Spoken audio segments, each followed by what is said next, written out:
तो जैन दोस्तों, record machine Khesari Lal Yadav ji का सोशल मीडिया पर ये फोटो और ये वीडियो बहुत तेजी से वायरल हो रहा।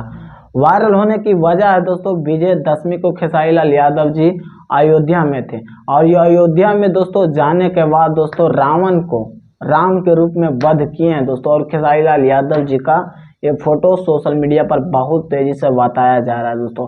और खेसारी लाल यादव जी खुद बोले हैं दोस्तों कि मैंने कभी सोचा था नहीं कि राम के रूप में, जो राम को पूजते हैं वो राम के रूप में वो खुद रावण को वध करेंगे दोस्तों। और खेसारी लाल यादव जी बता रहे हैं दोस्तों कि सबसे मेरा जिंदगी का के बड़ा किरदार और सबसे बड़ा रोल है दोस्तों।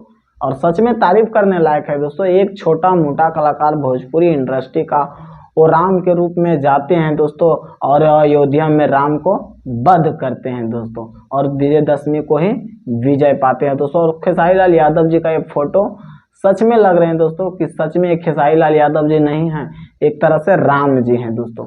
बहुत तारीफ किया जा रहा है दोस्तों। लेकिन आप लोग क्या कहते हैं कमेंट्स में अपना राय जरूर दीजिएगा। और वीडियो और फोटो ये आप लोग को अच्छा लगा होगा तो प्लीज शेयर कीजिएगा। बाकी फिर मिलते हैं अगले वीडियो में। जय हिंद।